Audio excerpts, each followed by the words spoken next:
Comment choisir son BMX Race? Que tu sois débutant ou confirmé, ça fera une grande différence en compétition. Alors reste jusqu'à la fin, je t'explique tout.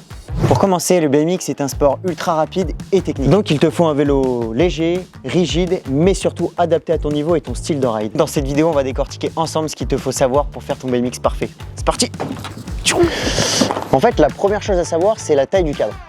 C'est très important pour être à l'aise et avoir une bonne maniabilité sur la piste. En BMX Race, on a plusieurs tailles de BMX en réalité. On a le micro, le mini, le junior, l'expert, le pro XL et ça va jusqu'au quadruple XL. En fait, il te faut juste un cadre adapté à ta taille et le plus léger possible pour que tu aies un maximum d'explosivité sur la piste.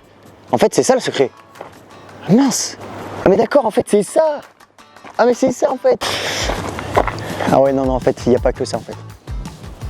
Ensuite, parlons de matériaux. La plupart des cadres sont en aluminium ou en carbone.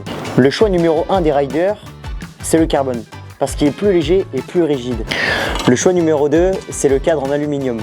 Bon, un peu plus lourd, mais plus maniable. En général, en BMX Race, la taille des pneus se tourne autour des 20 pouces. Cependant, le choix des pneus est très important pour chacun des pilotes. Pour la race, tu veux des pneus lisses avec un grip spécifique pour bien accrocher les virages et optimiser la vitesse. Les pneus larges à l'arrière donnent de la stabilité, tandis qu'un pneu plus fin à l'avant peut offrir plus de maniabilité. Le guidon et la potence jouent un rôle aussi essentiel. Un guidon plus large donne plus de contrôle, surtout dans les virages techniques.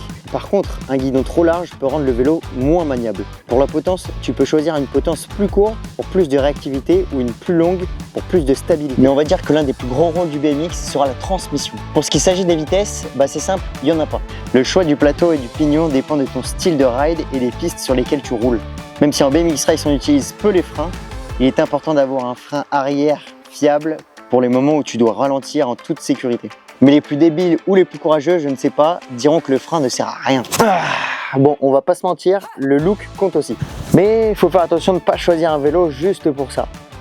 Après, si on veut parler de prix, un bon BMX avec des bons composants, des belles pièces, des bonnes pièces, je dirais que ça varie entre 1000 et 3500 en fonction du montage. Alors oui, c'est un peu cher, mais quand on aime, on ne compte pas. Si vous voulez mon conseil, demandez aux personnes expertes, aux magasins, à vos coachs, ce qui peut vraiment vous correspondre au niveau taille, au niveau gamme et au niveau qualité pièce. Et voilà, tu as toutes les clés en main pour choisir ton propre BMX. Si cette vidéo t'a été utile, n'hésite pas à liker, de t'abonner et me dire si tu as des questions, des suggestions de vidéos dans les commentaires. Allez, sur ce, je te laisse. Ciao, à la prochaine.